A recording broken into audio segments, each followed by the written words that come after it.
ஸ்ரீ சிவசங்கரா தேவனே, ஸ்ரீ சிவசங்கரா தேவனே. சங்கரம் சிவசங்கரம். Question from Govindan sir. ஈசனோடு இருக்கும் பற்றுதல் உட்பட எல்லா பற்றையும் துறந்த எண்ணங்களற்ற நிலையில்தான் ஒரு மனிதனுக்கு ஞானம் கைவரப்பெறும் என்று தாங்கள் பல அருளுரைகளில் தெரிவித்திருக்கிறீர்கள்.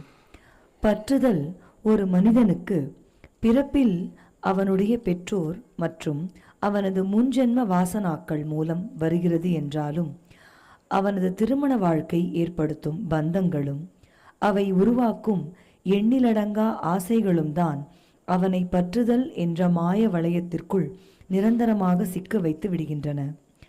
ஆன்மீக வாழ்க்கையில் ஒரு பற்றற்ற நிலையினை அடைவதற்கு திருமணம் ஒரு தடையா? தங்களது மேலான கருத்துக்கு. பற்று அப்படின்னா என்ன? எதையாவது பிடிக்கிறது இல்லையா? பிடிச்சிக்கோன்றது தான் பற்று அப்படின்னு சொல்கிறோம். இப்போ பற்றுக பற்றற்றான் பற்றினை எதை பிடிக்கணும்? கடவுளுடைய மேலே ஒரு ஆசையை பிடிக்கணும் முதல்ல. பற்றுக பற்று அற்றான் யார்? கடவுள். ஏன்னா அவன் தான் வேண்டுதல் வேண்டாமல் இரான். எதுக்காகன்னா பற்றினை பற்று விடற்கு, இந்த உலகத்தில் இருக்கிற மற்ற ஆசைகளெல்லாம் விடுவதற்காக ஒரே ஒரு ஆசை கடவுள் மேலே வைக்க வேண்டும். அதுக்கு அடுத்த ஸ்டேஜ் வர்றபோது ஆசையருமின் ஆசையருமின் ஈசனோடு ஆயினும் ஆசையருமினும், கடவுள் மேலே இருக்கிற ஆசையை கூட விட வேண்டி இருக்கும். இது ஒரு ட்ரைனிங் ப்ரோக்ராம் மாதிரி. அதுக்காக மனைவி மகன் மகள் கணவன் இவங்களெல்லாம் வெறுக்கணும்னு இல்லை, அவங்களெல்லாம் நெக்லெக்ட் பண்ணணும்னு கிடையாது. இவங்கெல்லாம் கடவுள் அவன் சார்பாக அவங்ககிட்ட அனுப்பிச்சி வச்சுருக்காங்க. You are only a custodian of the 4-5 ஆத்மாஸ். உங்கள் அப்பா அம்மாலாம் சேர்த்துக்கிறதா இருந்தால் இன்னொரு 10 ஆத்மா. அது கடவுள் ஒன்று கொடுத்துருக்கிற வேலை தான். இல்லைன்னா உனக்கு எப்படி கல்யாணம்லாம் வந்து தொலைஞ்சிருக்கும், குழந்தைங்கள்லாம் எப்படி வந்திருக்கும். ஆனால் அதில் ஒன்றும் ப்ராப்ளம் இல்லை. அப்போ பற்றின்ற பாவங்கள் பாற்ற வேண்டில் அரகரா என்று அரற்றானில்லை, ஆரூரா என்றே அரற்றானில்லைன்னு. நம்மளே எவ்வளோ பாவங்கள் இல்லை கர்மாக்கள் இருக்குது. அதிலிருந்து தப்பிக்கிறதுக்கு என்ன பண்ணோம்? சிவனை தான் பிடிக்கணும். ஆரூரா என்றே அரற்றானில்லை அப்படிங்கிற வார்த்தை இருக்குது. இப்போ நாம் ஒரு ஆரம்ப காலத்தில் உங்கள்கிட்ட ஒரு 10,000 ரூபாய் இருக்குது, நீ இதை போய் தூக்கி நலைஞ்சினா வெயிட் ஆகும். இதை 10 ரூபா நோட்டாக மாற்றினா 100 ரூபா நோட்டாக மாற்றினா ஒரு பேங்க்கில் போய் 10 ரூபா கொடுத்து ஒரு டிடியை வாங்கி ஜோபியில் வச்சுக்கோ. அப்போது எல்லாம் அந்த குப்பெல்லாம் போய் ஒரே ஒரு டிடி இருக்கும். அந்த ஒரே ஒரு டிடி தான் கடவுள் மேலே வைக்கிற ஆசைன்னு வச்சுக்கோ. எப்படி வெங்கட்ராமனாக இருந்து கடவுளை தேடி திருவண்ணாமலைக்கு வந்து ரமண மகரிஷி ஆனவர், அந்த காதலில் இருந்த கடுக்கன் இல்லையா, அதை கூட திடீர்னு இறங்கிடுறார். வேலூர் போகாத, காட்பாடி போகாத, அங்கே கால்ரா பிளேக்கெல்லாம் இருக்குன்னு ஒரு வயசான ராவுத்தர் மாதிரி முருகன் சொல்லி இறக்கி விட்டுறாரு விழுப்புரத்தில் போய் ஒரு கோயிலில் படுத்துருந்துட்டு மறுநாள் காத்தால கோயில் பிரசாதம் சாப்பிட்டு அங்கே இருக்கிற ஐயர்கிட்ட திருவண்ணாமலை போகிறதுக்கு எவ்வளோ பஸ் சார்ஜ் ஆகுமோ அதை மாத்திரம் கொடுங்க அப்படின்னு இந்த காதில் இருக்கிற கடுக்கனை அடமானத்துக்கு கொடுக்குறாரு. அந்த ஐயர் அடமானம் ஒரு கடுக்கான் அப்படின்னு சொல்லி அவருக்கு பஸ் சார்ஜ் கொடுக்குறாரு. வெளியே வந்தவுடனே நம்ம தான் திரும்பி ஊருக்கு போகிறது இல்லையே அப்படின்னு சொல்லி அந்த ரசீதையும் கீச்சு போட்டுறாரு. அந்த மாதிரி ஒரு இயேசுநாதர் இருக்கார். அவர் ஒன்றுமே இல்லை பாவம். ஒரு பறவைக்கு கூட ஒதுங்குவதற்கு ஒரு கூடு இருக்கிறது. ஆனால் கடவுளுடைய பிள்ளையாகி இயேசுக்கோ தலை வைத்து படுப்பதற்கு ஒரு செங்கல் அளவு இடமும் இல்லைங்கிறது தான் பைபிள். இப்போ எந்த ஒரு எண்ணமும் இல்லாமல் இருந்த இயேசுநாதர், அவருக்குன்னு ஒன்றுமே கிடையாது, வீடு வாசல் கூட கிடையாது. எங்கேயோ போய் மலை மேலே படுத்துக்குவார். அவருக்கு பிரெட் வந்தால் எல்லோரும் கொஞ்சம் கொஞ்சம் கிள்ளி கொடுத்துட்டு ஒரு வாயை அவரும் போட்டுக்குவார். அந்த மாதிரி அவர் எந்த தப்பும் பண்ணாமையே அவரை போய் சிலுவையில் அறையிறாங்க. சிலுவையில் அறையிறதுக்கு முன்னாடி அங்கேருந்து ராஜா கேட்குறான், இயேசுவை விடுதலை செஞ்சிடறேன்றான் அவன், பொலாந்தியஸ் பைலட். இவங்க சொல்கிறாங்க, இல்லை கொலைகாரனை விடுதலை பண்ணுங்க, இயேசு சிலுவையில் போடுங்கன்றாங்க. எல்லாருக்கும் நல்லது பண்ண மனுஷன், அவருக்கு அவ்வளோ பெரிய ஹியூமிலியேஷன். அப்போ கூட பிதாவே இவர்களை மன்னியும் தாங்கிறார். Father forgive them for they know not what they டூங்கிறார். இவங்களெல்லாம் மன்னிச்சிடுங்கன்றார். இப்போ எவ்வளோ எல்லாம் போய் அனாதையாக சிலுவையில் நிற்கிற போது கூட இவங்களெல்லாம் மன்னிச்சிடுங்கன்றார். தண்ணி கேட்குறாரு லாஸ்ட்டில், இடுப்பில் இருக்கிற துணி கூட கீழே விழுது. அப்போ அவருக்கு தாங்க முடியல. பிதாவே என்னை ஏன் கைவிட்டீருங்கிறார். ஃபாதர் ஒய் ஹாவ் யூ ஃபர்ஸ்டேக்கன் மீங்கிற வார்த்தையை சொல்கிறார். அப்போ தான் அவர் உடலிலிருந்து அந்த ஆவி பிரிகிறது. இப்போ கடைசி ஆசை வச்சுன்னு இருந்தால் கூட இந்த உடலிலிருந்து ஆத்மா தன்னை விடுவித்துக் கொள்வதில்லை. இந்த லாஸ்ட்டு கடவுள் மேலே இருக்கிற ஆசையை கூட விட வேண்டியிருக்கு. பிதாவே என்னை ஏன் கைவிட்டிருந்தானே அவர் சொன்னார். அந்த மாதிரி ஒவ்வொன்றா விட்டுன்னு வந்து கடைசியில் அந்த ஆசையும் விட வேண்டியிருக்கும். முதல்ல நீங்கள் பர்வத மலை கடப்பாறையை பிடிச்சி ஏறுறீங்க. இப்போது இந்த கடப்பாறையை பிடிக்கணும், இந்த கையை விட்டுட்டு இதை பிடிக்கணும், இப்படி தான் நீங்கள் மலை ஏறுவீங்க. மலை மேலே ஏறி முடித்த உடனே உங்களுக்கு இந்த கடப்பாறை வித்தியெல்லாம் தேவைப்படாது. ஒரு செட்டில்டு அப்ராட் மல்லிகார்ஜுனர்கிட்டையும் பர்வத வர்தனி தாய்கிட்டையும் அங்கே போய் உட்காந்துக்கலாம். இந்த மாதிரி உலகத்தில் மற்ற பற்றெல்லாம் விடுறதுக்காக நீங்கள் ஏதாவது ஒரு பற்று பிடிக்கணும். அது கடவுள் மேலே இருக்கிற பற்றாக இருந்தால் வம்பு வராது. ஏன்னா அவன் பற்றற்றவன். மற்ற பற்றியின்றி நீ பாதமே பாவித்தேன், பெற்றத்தால் பிறந்தேன், இனி பிறவா வரமெய்தேன். எல்லா ஆசைகளையும் விட்டு கடவுளே உன் மேலே மாத்திரம் ஆசை வச்சேன். ஏதோ எங்கள் அம்மா அப்பா பெற்று போட்டாங்கன்னு இந்த உலகத்தில் வந்து பிறந்தது தொலைஞ்சிட்டேன், இனிமேல் நான் உலகத்தில் பிறக்க மாட்டேன் அப்படின்னு அர்த்தம் அதுக்கு. அதனால் பற்றை விடுவது என்பது கஷ்டம். அழுக்கு மெய்கொடு திருவடி அடைந்தேன், பிழைப்பனாயினும் திருவடி பிழையேன். இந்த அழுக்கான உடம்பை வச்சுக்கிட்டு காதில் பூசல், காதில் குழிமி, மூக்கில் சளி, வாயில் கப்பு, உடம்புல மலம் மூத்திரம், அழுக்கு மெய்னா உடம்பு, அழுக்கான உடம்பை வச்சுக்கிட்டு உன் திருவடிக்கு வந்திருக்கேன். நான் எந்த தப்பு வேணால் பண்ணுவேன், பிழைப்பனாயினும் திருவடி பிழையேன், உன் பாதத்தை மாத்திரம் நான் மறக்க மாட்டேன் அப்படின்னு அர்த்தம். அதனால் நீங்கள் முதல்ல கடவுளை மாத்திரம் நினச்சிக்கிட்டு இந்த உலகத்தில் இருக்கணும். உங்கள் டியூட்டி செஞ்சுக்கிட்டு இருக்கணும். குடும்பமெல்லாம் வந்துருச்சுன்னா கர்மா இருந்ததுன்னு அர்த்தம். அதனால் குடும்பத்தை நீங்களாக விட முடியாது, அது தானாக தான் விடும். வெள்ளரி பழம் எப்படி காம்பருந்து கீழே விழுமோ அந்த மாதிரி நீங்கள் குடும்பத்தை விட வேணுங்கிற ஒரு சூழ்நிலை இருந்தாக்கா தானாக போயிடும். அது நீங்கள் வந்து விட முடியாது, தானாக தான் போகும். அது வெள்ளரி பழம் எப்படி காம்பு இருந்தோ அந்த மாதிரி தானாக போயிடும். அது கவலைப்பட தேவை. And you to wait until such time. எதுவாக இருந்தாலும் அதனுடைய போக்கில் விட்டுட்டு உட்காந்துருக்க வேண்டியது. எது பார்த்தும் பயப்பட தேவையில்லை.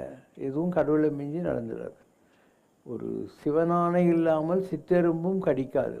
சிவனுடைய ஆணை இருந்தால் தான் ஒரு எறும்பு கூட உன்னை கடிக்கும், இல்லைன்னா உன்னை கடிக்காது. இப்போ இந்த பாம்பெல்லாம் இருக்குது. அதாவது ஒரு நாகத்தை கொல்வது என்பது ரொம்ப பெரிய பாவம். அது யாருக்காவது கேன்சர் எல்லாம் வருதுன்னா அதனால தான் வருது. கேன்சர்னால் என்ன? புற்றுநோய். பாம்பு, புற்றுநோய். ஸோ நாகதோஷம் இருந்தால் அவங்களுக்கு வர்றது தான் கேன்சர்னு சொல்லக்கூடியது. அதனால் இந்த மாதிரி தேவை. பாம்பு நம்மளை ஒன்றும் பண்ணலை, நம்ம ஏன் பாம்பை இது பண்ணணும்? உலகத்தில் எந்த ஒரு விஷயம் கடவுளுடைய ஆணை இல்லாமல் நடக்கவே நடக்காது. நான் போகாத காடா, தன்னந்தனியாக காட்டில் உட்காந்துருப்பேன். பாம்பெல்லாம் வந்து என் செஸ்ட் மேலேயே படம் எடுக்கும். நாங்கள் நம்ம தியானத்தில் இருப்போம், அது பாட்டிக்கு அப்படியே போயினே இருக்கோம். பக்கத்துலேயே புலி வந்து உட்காந்தாலும் நான் பார்த்துருக்கேன் வள்ளிமலையில். ஒன்றும் பண்ணாதுங்க. ஏன்னா இந்த உலகம் பூராவும் உனக்குள்ளே இருக்கிற ஆத்மா மாதிரியே அதுங்க எல்லா ஜீவராசிகளுக்குள்ளேயும் ஒவ்வொரு ஆத்மாவை கடவுள் போட்டிருக்கான். அது அதனுடைய வேலையை அது பண்ணிக்கிட்டு இருக்கும். வேலையை நீ பார்த்துன்னு போ. இந்த பயம் என்பது நம்மக்கிட்ட இருந்து தான் வருது. கடவுள் என்ன பண்ணுறான், இந்த மாதிரி ஜீவராசிகளுக்கு உங்களால் தொந்தரவு வரக்கூடாதுங்கிறதுனால அதுங்களுக்கு சில கேமஃப்ளாகுன்னுவான். அது இப்படி போகிற போது உனக்கு ஒரு பயமாக இருக்கும். பூரான் தவள் உண்டு தாங்குது இல்லையா? ஒரு செருப்பு எடுத்து அச்சு கொண்டவங்கெல்லாம் பார்த்துருக்கேன் நான் பூரானை. ஆனால் அந்த பூரானுடைய மூமெண்ட்டெல்லாம் பார்த்தா அவனுக்கு ரொம்ப பயம் வர மாதிரி இருக்கும். ஏதோ வந்துடும் போலங்கிறது. அதனால் உலகத்தில் எதுவுமே கடவுளுடைய ஆணை இல்லாமல் நடக்காது. நீவும் வேலையை பாரு, அது அதனுடைய வேலையை பார்க்கும் இல்லையா? Every one should mind there survival அப்படின்வாங்க. ஸோ உன் சர்வைவல் நீ பாரு, அதனுடைய சர்வைவல் அது பார்க்கும். இப்போ இவ்வளோ பெரிய இடம் இருக்குது. இந்த இடத்துல வந்து நீ பயந்தியானாக்கா நடக்கக்கூட முடியாது இல்லையா? நீ பயந்தியானா நடக்க முடியுமா? எந்த இடத்துல என்ன இருக்கும், என்ன ஏதாவது தெரியுமா? சரி, ஒரு பாம்பு, தேள் இதெல்லாம் பார்த்து நீ பயப்படுறேன்னு வச்சுக்கோ. உன்னோட குட்டியாக இருக்குது இல்லையா, எறும்பு அதெல்லாம் தெரிஞ்சோ தெரியாமலே நீ மெரிச்சினே இருக்கிறியா இல்லையா? எவ்வளோ பேர் காலில் பட்டு சின்ன ஜீவராசிகள் எல்லாம் மறைஞ்சிக்கிட்டே இருக்குது. அதனால் பயப்பட தேவையில்லை. கடவுளுக்கு எல்லாமே தெரியும். அவர் என்ன பண்ணுறாருன்னா, அவ்வளோ சின்ன எறும்பு இருக்கு இல்லையா, அந்த கண்ணில் லென்ஸ் ஒன்று இருக்கும். அதில் ஒன்றை பார்த்துச்சுன்னா நீ எறும்பு மாதிரி தெரியும் அதுக்கு. நிச்சயம் அந்த கண்ணு லென்ஸுக்கு எறும்புக்கு அப்படி வச்சுருக்கான். அப்போ அது ஒன்றை பார்த்து பயப்படாது. எறும்போடு சின்னதாக நீ தான் தெரியும் அதுக்கு. அதே மாதிரி இது இருக்குது, யானை இருக்குது. அதனுடைய லென்ஸ் கடவுள் எப்படி வச்சுருக்காங்கன்னா அதனுடைய அந்த மேக்னிஃபிசன்ட்னஸ் இல்லையா, அது அதுக்கு தெரியவே தெரியாது. அதுக்கு எதிரில் இருக்கிற நீங்கள்லாம் வந்து பெரிய ஆளுங்க மாதிரி தெரிவிங்க. அதனால் உன் வேலையை நீ பாரு, அதனுடைய வேலையை அது பார்க்கும். அண்டு உலகம் பூராவும் வந்து காட்ஸ் ப்ளே இருக்குது. எங்கெங்கு காணினும் சக்தியடா அப்படின்னுவான். அந்த மாதிரி in every thing and every one that is a பிரபாவம் of God. You continue to do that. விஞ்ஞானம் ஒரு அணுவில் இருக்கும் எலக்ட்ரானை இந்த பிரபஞ்சத்தை உருவாக்கும் அடிப்படை துகள்கள் என்று வகைப்படுத்தி இருக்கிறது. பிரபஞ்சத்தில் இந்த துகள்களின் இருப்பு உண்மைதான் என்று ஏற்றுக்கொள்ளும் விஞ்ஞானம் அவற்றிற்கு உருவம் ஏதுமில்லை என்கிற உண்மையையும் ஏற்றுக்கொள்கிறது. உருவமற்ற எலக்ட்ரானின் இருப்பினை ஏற்றுக்கொள்ளும் விஞ்ஞானம் எல்லாவற்றிற்கும் மேலாக ஒளியாக இருக்கும் உருவமற்ற இறைவனின் இருப்பை மட்டும் ஏன் ஏற்றுக்கொள்ள மறுக்கிறது? ஏற்றுக்கொள்கிறார்கள். யார் அதை பற்றி ஆராய்ச்சி செய்கிறாங்களோ அவங்களுக்கு அது புரியுது. தி தாவோ ஆஃப் ஃபிசிக்ஸ்னு ஒரு புக்கு இருக்குது. ஸோ அதில் அவங்க என்ன பண்ணுறாங்க, ஒரு ஆட்டமை கிளாஸ் சேம்பரில் போட்டு பிளாஸ்ட் பண்ணிக்கிட்டே போகிறாங்க. பிளாஸ்ட் பண்ணிக்கிட்டே போகிற போது கண்டினியூஸாக ஃபோட்டோஸ் எல்லாம் எடுக்கிறாங்க. அந்த ஃபோட்டோவில் கிராஜுவலாக நடராஜ தாண்டவம் தான் வருது. அதனால் விஞ்ஞானத்தில் ஆராய்ச்சிகள் செய்திருக்கிறாங்க. சேம் திங் கேரளாவில் நம்பூதிரிகள், கர்நாடகாரங்க, ஐயருங்களெல்லாம் கூப்பிட்டு ஜெர்மன்காரங்க குருவாயூர் பக்கத்தில் எங்கேயோ ஒரு ரிசர்ச் பண்ணாங்க. அந்த யாகம் பண்ணாங்க இல்லையா, அந்த யாகத்துலேயும் வந்து நடராஜருடைய தாண்டவம் வந்துச்சு. அந்த யாக நெருப்பில் வந்தது. அதுவும் அவங்க பப்ளிஷ் பண்ணியிருக்காங்க. ஸோ தி காஸ்மிக் டான்ஸ் அப்படிங்கிறது என்னென்னா அதனுடைய வடிவத்தை தான் நம்ம பெரியவங்க நடராஜ தாண்டவம்னு வச்சுருக்காங்க. அதுக்குள்ளே படைத்தல், காத்தல், அழித்தல், மறைத்தல், அருள் போன்ற பஞ்ச கர்த்தவியங்கள்னு சொல்லுவாங்க. அந்த 5 ஆக்டிவிட்டியும் அதுக்குள்ளே இருக்குதுன்னு ப்ரூவ் பண்ணியிருக்காங்க. உலகத்தில் யாரெல்லாம் இந்த ஆராய்ச்சிகளை செய்தாங்களோ எல்லாருக்கும் சுற்றி வளைச்சி நடராஜருடைய தாண்டவம் தான் வந்திருக்கு. அதில் இது நம்ம பெரியவங்க எந்த காலத்துலேயே கண்டுபிடிச்சிருக்காங்க.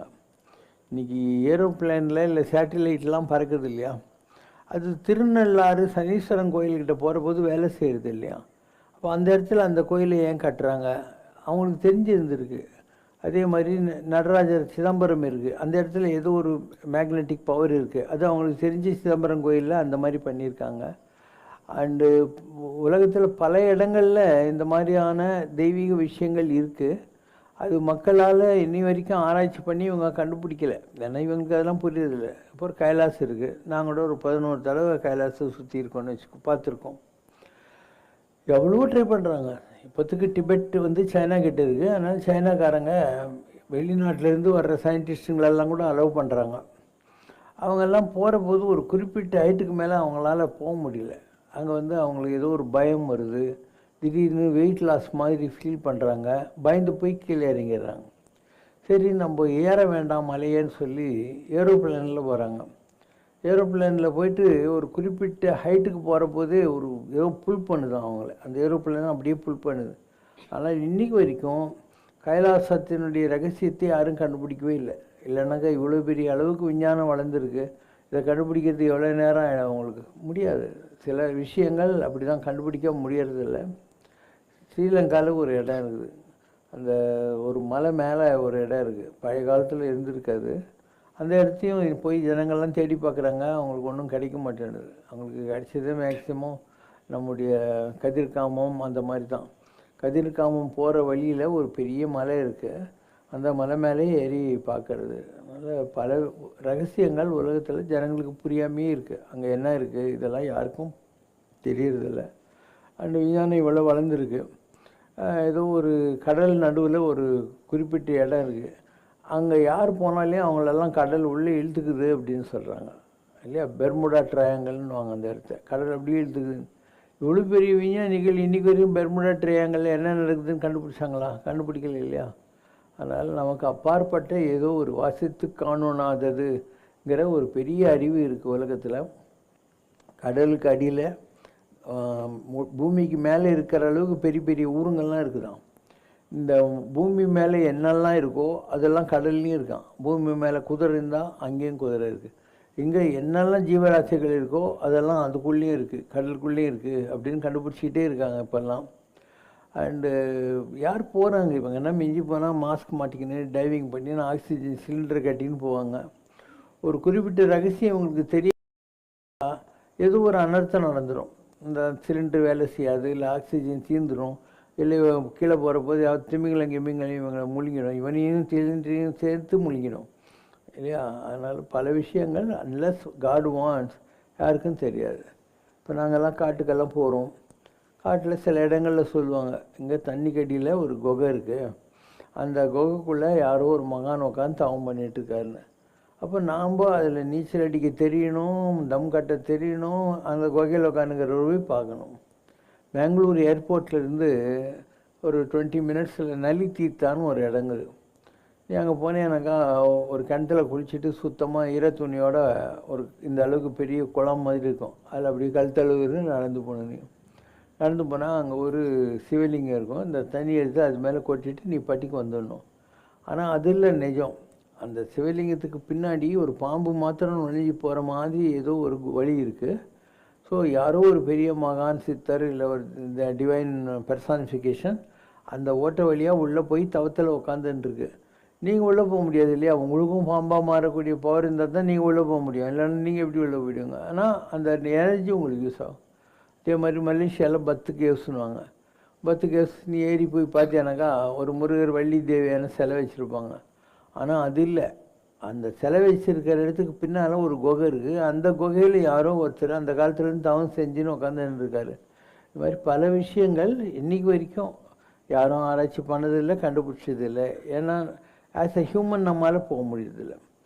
இப்போ பாதாள புவனேஸ்வர்னு ஒரு இடம் இருக்குது நைனிடால் கிட்ட.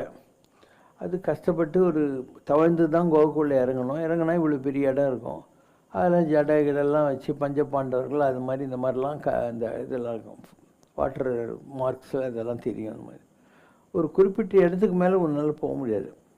அவங்க சொல்லுவாங்க இங்கேருந்து கைலாசத்துக்கு வழி போகுது அப்படின்வாங்க. அவங்க சொல்லிட்டாங்களே நீ போக முடியுமா? கைலாசத்துக்கு போகணுன்னா நீ அந்த அளவுக்கு அந்த சின்ன பாத்துக்குள்ளே நுழைஞ்சி போகிற அளவுக்கு உனக்கு தகுதி இருக்கணும். ஏதோ ஒரு வகையில் அந்த கோகுக்குள்ளே போய் கைலாசத்தில் உள்ள நுழையிறதுக்கு உனக்கு பவர் இருக்கணும். அப்படி எவ்வளவோ இடங்கள் உலகத்தில் இன்றைக்கி வரைக்கும் நமக்கு தெரியாமல் இருக்குது. அண்டு எவ்வளவோ ரிசர்ச் எல்லாம் பண்ணுறாங்களே தவிர இந்த மாதிரியான டிவைன் சீக்ரெட்ஸை யாரும் போய் ரிசர்ச் பண்ணி இது வரைக்கும் கண்டுபிடிச்சதில்லை. எல்லாம் காதில் கேட்டு அந்த கதைகளை தவிர யாரும் இதெல்லாம் ரிஸ்க் எடுத்து போனது கிடையாது.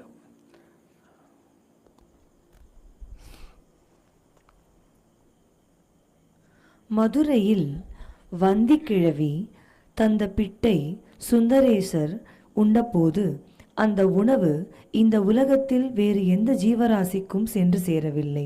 ஆனால் ஹரிமர்தன பாண்டியனிடம் அவர் வாங்கிய பிரம்படி மட்டும் இந்த உலகத்திற்கே விழுந்தது என்கிறது திருவிளையாடல் புராணம். மாறாக துர்வாசருக்கு உணவளிக்க இயலாமல் வனத்தில் இருந்த திரௌபதி கிருஷ்ணரிடம் உதவி கேட்டபோது அவள் சமைத்த பாத்திரத்தில் ஒட்டியிருந்த ஒரு சிறு பருக்கை அக்ஷயம் என்று சொல்லி பகவான் கிருஷ்ணர் தனக்கு பரிமாறச் சொன்ன போது துர்வாச முனிவர் மற்றும் அவரது பசி மட்டுமல்ல இந்த உலகத்து ஜீவராசிகளின் பசியும் நீங்கியது என்கிறது மகாபாரதம். பரமசிவன் வாங்கிய பிரம்படி இந்த உலகத்தின் மேல் விழுந்ததற்கும் பகவான் கிருஷ்ணர் உண்ணும் உணவால் இந்த உலகத்தின் பசி நீங்கியதற்கும் பின்புலத்தில் ஏதாவது ஆன்மீக தத்துவம் இருக்கிறதா? அண்டம் பிண்டம்னு ரெண்டு இருக்குது. ஒரு பகவான் என்பது அண்டம், நாமெல்லாம் ஒரு miniature form of the say அண்டம், that's why we are called as பிண்டம். ஒரு பெரம்படி கொடுக்குறாங்க, அது எல்லார் மேலேயும் விழுது. ஏன்னா அதே சிவன் தான் எல்லார்கிட்டையும் இருக்கார். ஆனால் அவர் சாப்பிட்ட புட்டு மாத்திரம் நமக்கு வர்றதில்லை. ஏன்னா is the origin for every thing. So அந்த புட்டு அவருக்கு போய் சேர்ந்து நமக்கெல்லாம் வர்றதே இல்லை. இந்த சேம் திங் ஹேஸ் ஹேப்பன்ட். கிருஷ்ணர் வந்து என்ன சாப்பிட்றாரோ அவருக்கு போய் சேர்ந்துருது, மற்றவங்களுக்கெல்லாம் அது வர்றதுக்கு வாய்ப்பு இல்லை. ஏன்னா அவர் சாப்பிட்டு அவர் வயிறு நனைஞ்ச உடனே துர்வாச ரிஷி கூட வயிறு ரொம்பிடுதுன்னு அவர் ஓடி போகிற மாதிரி தான் வரும். அதனால் எல்லா உலகம் என் வசமாயின.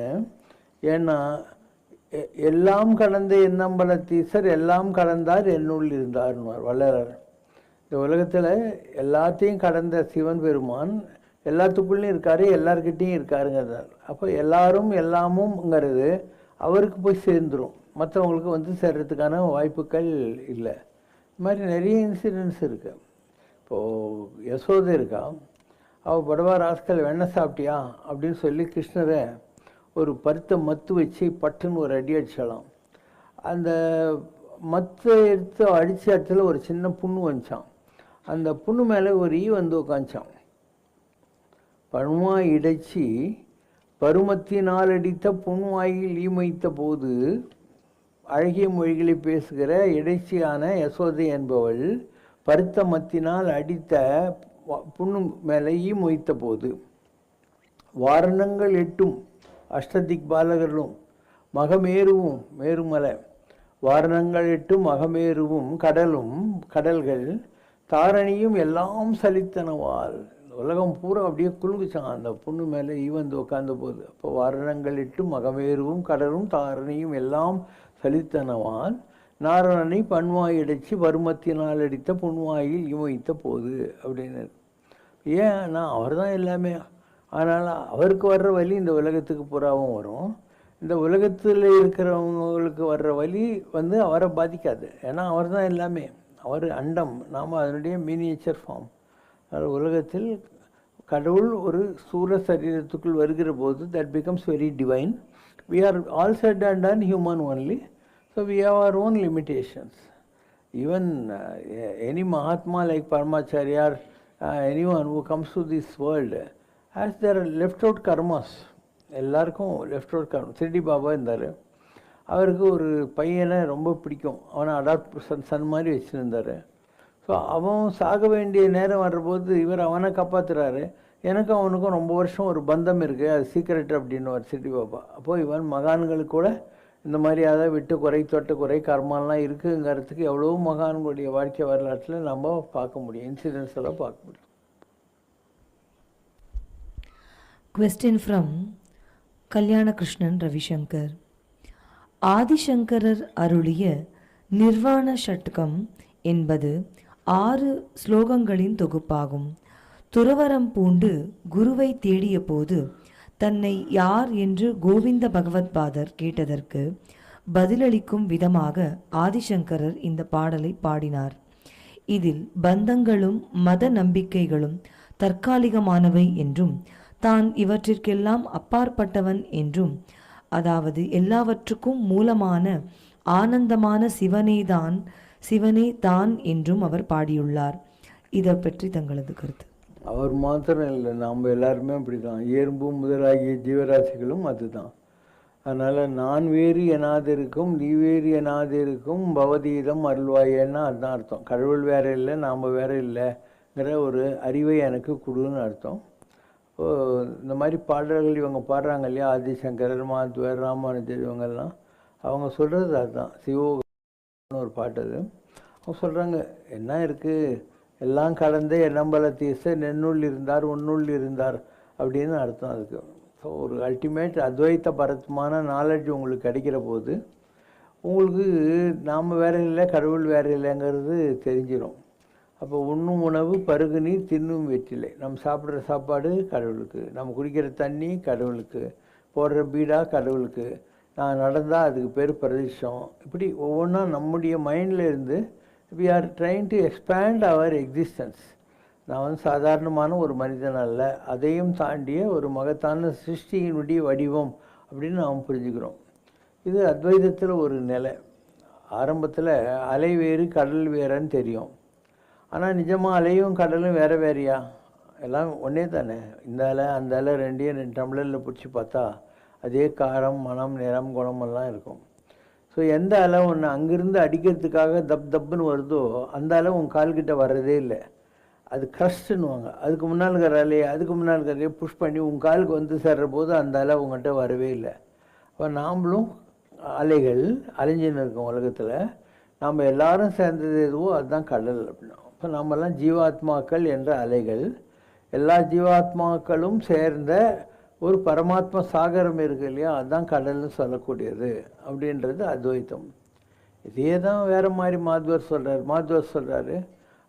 கடல் இருக்கிறது உண்மைதான். ஆனால் கடலுக்கு அந்த கரையில் பெருமாள் இருக்கார், சுவாமி இருக்கார், இந்த கரையில் நாம் இருக்கோம். அது துவைத்தம். Both are different existences. There is a பவசாகரம், பிறவி பெருங்கடல் இருக்குது. பிறவி பெருங்கடல் நீந்துவர் நீந்தார் என்றும் இறைவனடி சேராதாருங்கிற மாதிரி. ராமானுஜரி விசிஷ்டாத்வைத்தம்னா ஆமாம் மத்வரே, அது வேறு இது வேறு தான்.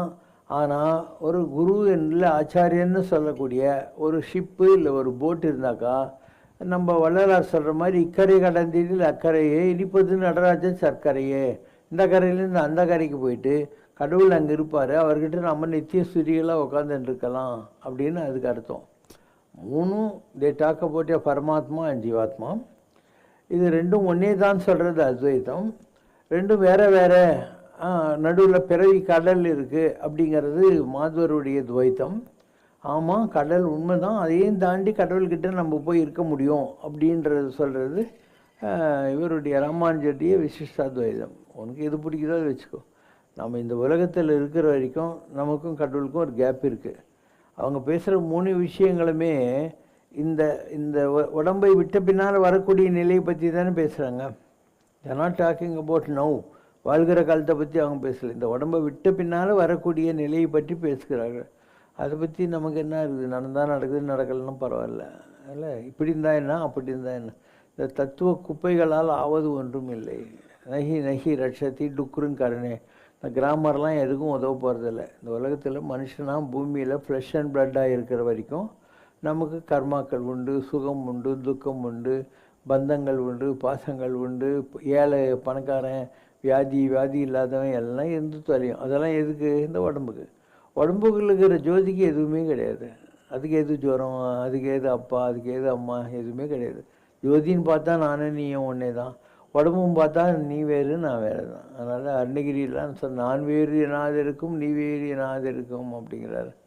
இதெல்லாம் மாறி மாறி வாழ்கிற காலத்திலே உனக்கு நமக்குள்ளே கடவுள் இருக்குங்கிற ஏதோ ஒரு அனுபவம் வந்துச்சுன்னா அப்போது நீ சொல்லுவ, அதாவது இறைவன் நான் என்று மார்தட்டும் பெருமாளே அப்படின்வாரு. இந்த உலகத்தில் முருகா நீ ஒருத்தந்தாம்பா, நான் தான் கடவுள்னு சொல்கிறேன், அதனால் உன் மார் மேலே இருக்கிற மாலையை எனக்கு கொடு. இறைவன் நான் என்று மார்தட்டும் பெருமாளே நின் மார் தங்கு தாரை தந்தருள்வாயேன்னு அன்றைக்கி சொல்லுவார். அதனால் ஒரு ஹையஸ்ட் லெவலுக்கு போனேன். பரமாச்சாரியார் மாதிரியானவங்க அவங்க என்ன பண்ணுறாங்க, அவங்களுடைய ஃபிசிக்கல் பாடியை இருக்கிற போதே விட்டுட்டு அவங்களுக்கு யாராவது மாலையை கொண்டு போய் கொடுத்தா அதை தூக்கி தலைமையில் வச்சுக்கிறாங்க. ஏன்னா இது சகஸ்ராரன்னு பேர். ஸோ அவங்க தலையில் இந்த இடத்துல 7வது பிளேஸில் சிவன் இருக்காருன்னு, அதனால் அதை சிவனுக்கு கொடுக்குறாங்க. அவங்க ஏதாவது சாப்பிட்டாக்கா அது சாமிக்கு அப்படின்னு சொல்லி சாப்பிட்றாங்க. அவங்க இருக்கிறது உண்மை தான், ஒரு ஃபிசிக்கல் எக்ஸிஸ்டன்ஸில் இருக்கிற போது கூட அவங்களுடைய எல்லா ஆக்டிவிட்டியுமே சென்டர்ட் ஆன் தி ஸ்பீரியஸ் ஸ்பிரிட்டை. அதை அவங்க அனுபவத்தில் தான் தெரிஞ்சுக்கிறாங்க, புக்கை பற்றியெல்லாம் தெரிஞ்சிக்க முடியாது. இப்போ நாமளும் கடவுளும் ஒன்றுங்கிறது அனுபவம் வரபோது தெரியும். சும்மா ஒரு கிராமட்டிக்கலாக நானும் கடவுளும் ஒன்று தானே, நீ ட்ராமாவில் கிருஷ்ணர் வேஷம் போட்டு புல்லாங்குழல் வச்சு டான்ஸ் ஆடுறாள்னு அர்த்தம். அதுக்கு மேலே வரும். இப்போ அங்கே ஒரு படம் மாட்டியிருக்கோம், நம்ம ஸ்கூல் குழந்தைங்கள்லாம் கிருஷ்ணருக்காக ஒரு டான்ஸ் ஆடுறாங்க. ஒரு குறிப்பிட்ட டைமில் அவங்கெல்லாம் மறைஞ்சிட்டு அந்த கோபிகைகள் பாவத்தில் ஹையஸ்டாக மைண்டை கொண்டு போய் பாடுறாங்க. அந்த இடத்துல மறைஞ்சி போகிறாங்க. அதுக்கு அடுத்து ஒரு 2 மினிட்ஸ் கழித்து திருப்பி அவங்களுடைய உடம்பு வருது. அங்கே படம் இருக்குது, நீங்கள் பார்க்கலாம். இதெல்லாம் நம்முடைய எண்ணங்களில் இருந்து வரக்கூடிய, என்னடா இவ்வளோ பெரிய அறிவாளி ஆகிட்டேன்,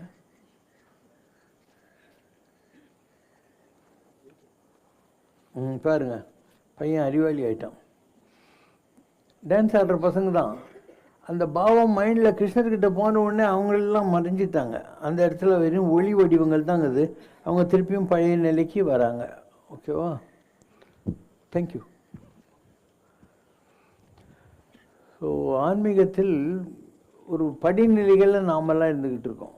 உயர்நிலைகளுக்கு போகிற போது இதெல்லாம் உண்மை தான், நம்ம பெரியவங்க சொன்னதுன்றது நமக்கே புரியணும். நம்ம எல்லாருமே ஜோதி ஸ்வரூபமானவர்கள். இப்போத்துக்கு இந்த ஃபிசிக்கல் பாடியில் இருக்கிறதுனால நம்முடைய தெய்வ வஸ்து என்பதை நாம் மறந்து இருந்து கொண்டிருக்கிறோம். கொஞ்சம் கொஞ்சமாக நமக்கு ஞானம் வருகிற போது அந்த நான் வேறு என்னாது இருக்கும், நீ வேறு என்னாது இருக்கும் பௌதி தான் நமக்கு புரிஞ்சிடும். யானாகி என்னை விழுங்கி தானாய் தனி நின்றது தற்பரமே அப்படின்வார். அப்போது மீ அண்ட் மைன், எனது யானும் வேறாகி யாதும் எவரும் யானாகும் இதய பாவனாதீதம் அருள்வாயேங்கிற நிலை வர்ற போது நமக்கு வந்து கடவுளை தவிர ஒன்றுமே உலகத்தில் இல்லை, நான் கூட கடவுள், நீ கூட கடவுள், நான் உனக்கு சாப்பாடு போட்டேன்னா கடவுளுக்கு போடுறேன் அப்படிங்கிற மாதிரி உயர்ந்த எண்ணங்கள் வரும். அந்த பாவம் வராத வரைக்கும் நீ வேறு நான் வேறு தான் அப்படின்னு சொல்லி ஒழிச்சு வச்சு சாப்பிட்லாமா 2 இட்லி மிளகாப்பொடியோடுன்னு தோணும். So once you understand the opposite person is also the same divine, you don't mind caring and sharing for the other spirit.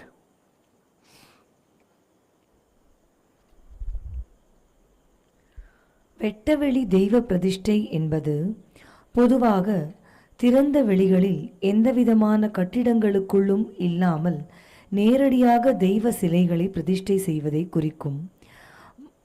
இது யாகசாலைகள், கோவில்கள் மற்றும் வீட்டு முற்றங்கள் போன்ற பல இடங்களில் செய்யப்படுகிறது. இதை பற்றியும் இங்கு ராமராஜ்ய வளாகத்தில் தாங்கள் அமைத்த கோயில்கள் சன்னதி பற்றியும் விளக்கம்.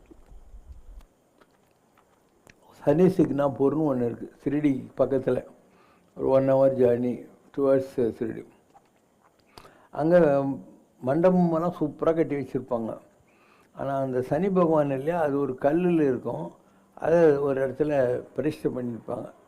நீங்கள் போய் உங்கள் எண்ணெய் கிண்ணெல்லாம் வந்து நீங்களும் ஒரு ஈரத்துணி இல்லை எண்ணெய் துணியை கட்டிக்கிட்டு அது மேலே அபிஷேகம் பண்ணிவிட்டு வரணும். அதே மாதிரி தமிழ்நாட்டில் கூட சில இடங்கள் இருக்குது. இங்கே வைக்காளி அம்மன் கோயில்னு ஒன்று திருச்சி அங்கேயும் இருக்குது, அங்கேயும் கோயில் இருக்காது. அதே மாதிரி இதில் கர்நாடகாவில் கேரளாவில் வந்து ஒரு அம்மன் கோயில் இருக்கும்.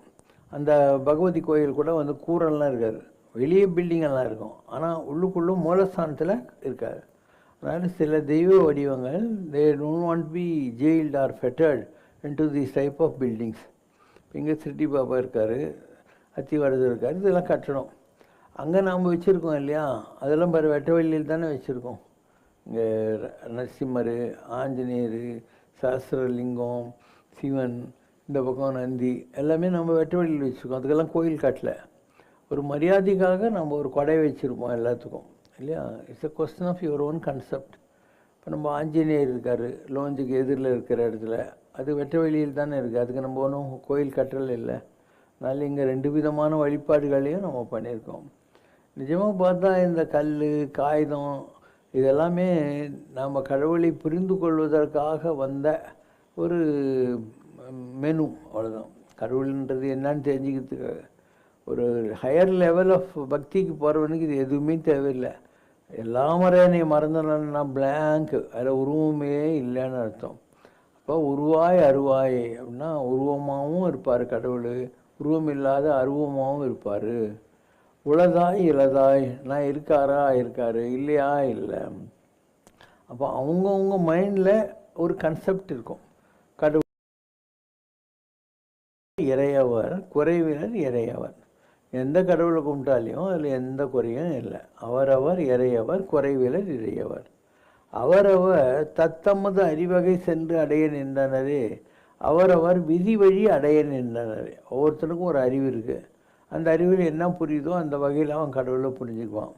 அவனுக்கு ஒரு ஜாதக விசேஷம் இருக்குது, விதி இருக்குது, அதில் என்ன மாதிரி பிளானட்ரி கான்ஸ்டலேஷன் இருக்கோ அதுக்கு ஏற்ற மாதிரியான உருவ வழிபாடுகள். அந்த மாதிரி யாருக்கு முருகன் நல்லா இருக்கோ அவங்களுக்கு செவ்வாயை பிடிக்கும், சுக்கிரன் நல்லா இருந்தாக்கா அம்பாளை பிடிக்கும், சந்திரன் நல்லா இருந்தால் சிவ பூஜை பண்ணுவாங்க, சேட்டன் நல்லா இருந்தால் ஆஞ்சநேயர், நரசிம்மர், வெங்கடாதிபதியெல்லாம் கும்பிடுவாங்க. இல்லை சூரியன் ரொம்ப நல்லா இருக்குன்னா அக்பர் மாதிரி தீனி ராசி நேராக சூரியனையே கும்பிட்டுக்குவாங்க. இப்படி ஒவ்வொருத்தருக்கும் அவங்க ஜாதகம்தான் காரணம், யாருக்கு எந்த கடவுளுடைய ஃபார்மேட் பிடிக்குது, இதுக்கெல்லாம் காரணம் அதுதான். அவரவர் தத்தமது அறிவகை, அவங்கவுங்களுக்கு ஒரு அறிவு இருக்குது, அந்த வகையில் போய் அதே கடவுளே அடைவார்கள். ஒரு ஆறு இருக்குது, இல்லை கடல் இருக்குது, அதில் போட்டில் போகிறவனும் போகிறான், அண்டு ஷிப்பில் போகிறவனும் போகிறான், அண்டு பெரிய 7 ஸ்டார் குரூஸில் போகிறவனும் போகிறான். அவன் வசதி அவ்வளோதான். இப்போது சில நேரங்களில் 7 ஸ்டார் குரூஸில் ஒரு காலத்தில் அமெரிக்காவில் ட்வின் டவர் பிளாஸ்ட் வந்தபோது நான் போனேன்.